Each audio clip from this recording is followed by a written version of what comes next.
sistem informasi strategis dan sistem antar organisasi.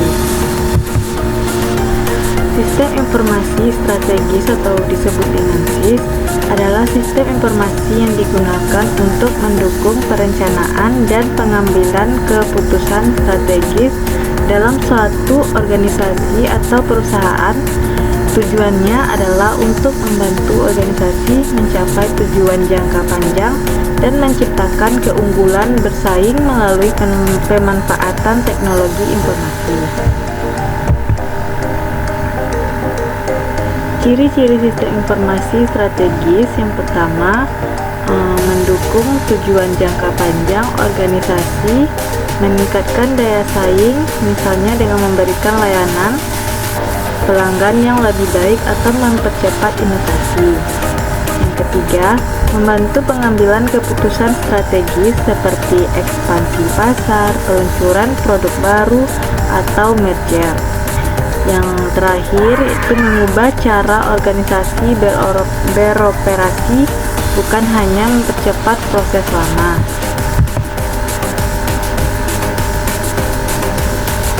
Selanjutnya, tujuan sistem informasi strategis. Yang pertama, mendukung pengambilan keputusan strategis. Yang kedua, untuk meningkatkan efisiensi dan daya saing.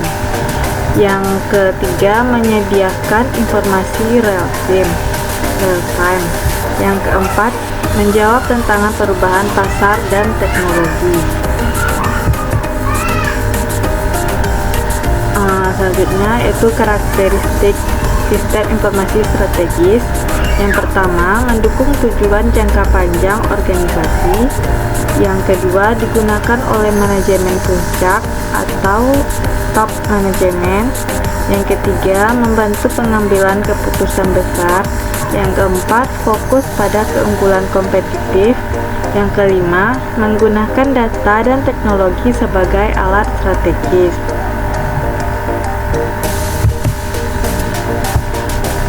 Selanjutnya, implementasi SIS. Dapat tantangan utamanya yaitu biaya implementasi yang tinggi. Yang kedua, resistensi perubahan karyawan. Dan yang terakhir, kurangnya keahlian internal. Pada faktor keberhasilannya yaitu yang pertama, dukungan manajemen puncak.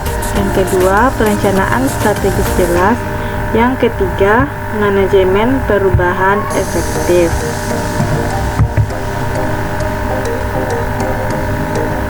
Selanjutnya kita masuk kepada sistem antar organisasi atau disebut dengan IOS. Sistem antar organisasi adalah sistem informasi yang menghubungkan dua atau lebih organisasi yang berbeda untuk saling bertukar data, berkoordinasi, dan bekerja sama secara lebih efisien. Untuk tujuan sistem antar organisasi sendiri, yaitu yang pertama, untuk mempercepat pertukaran informasi antar organisasi. Yang kedua, meningkatkan efisiensi karena kerjasama bisnis. Yang ketiga, mengurangi kesalahan komunikasi dan duplikasi data. Yang keempat, untuk mendukung proses bisnis lintas organisasi secara otomatis.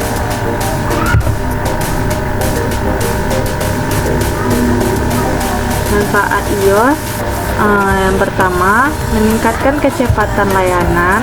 Yang kedua, mengurangi biaya operasional. Yang ketiga, memperkuat hubungan mitra bisnis. Dan yang terakhir, mempermudah integrasi data antar sistem. Selanjutnya, karakteristik IOS sendiri yaitu yang pertama, meningkatkan kecepatan layanan. Yang kedua, mengurangi biaya operasional. Yang ketiga, memperkuat hubungan mitra bisnis. Dan yang keempat, mempermudah integrasi data antar sistem. Contoh IOS sendiri itu yang pertama ada EDI, Electronic Data Intelligence. Yang kedua ada Supply Chain Management atau SCM. Yang ketiga ada E-commerce, B2B. dan yang terakhir juga CRM terintegrasi. Perbedaan antara sistem informasi strategis dan sistem informasi organisasi yaitu dapat kita lihat pada sistem informasi strategis. Yang pertama, adanya sistem informasi yang dirancang untuk mendukung strategi jangka panjang organisasi dan memberikan keunggulan kompetitif. Pada IOS sendiri, sistem informasi yang menghubungkan dua atau lebih organisasi untuk bekerja sama dan bertukar data. Nah, pada SIS tidak selalu melibatkan pihak luar, sedangkan pada IOS selalu melibatkan kerjasama antar pihak eksternal. Nah, pada SIS mendukung pengambilan keputusan strategis dan keunggulan bersaing, sedangkan IOS meningkatkan kolaborasi dan efisiensi antar organisasi.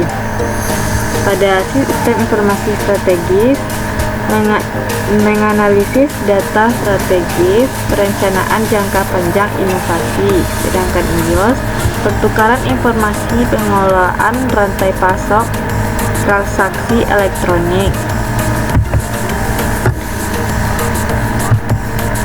Dan selanjutnya kesimpulan dari materi tersebut yaitu sistem informasi strategis berperan dalam pengambilan keputusan strategis dan pencapaian visi organisasi.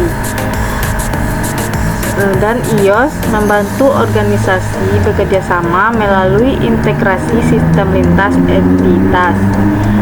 Dan keduanya penting untuk efisiensi dan keunggulan bersaing di era digital. Baik, sekian saja hasil presentasi saya. Kalau ada salah, saya mohon maaf. Assalamualaikum warahmatullahi wabarakatuh.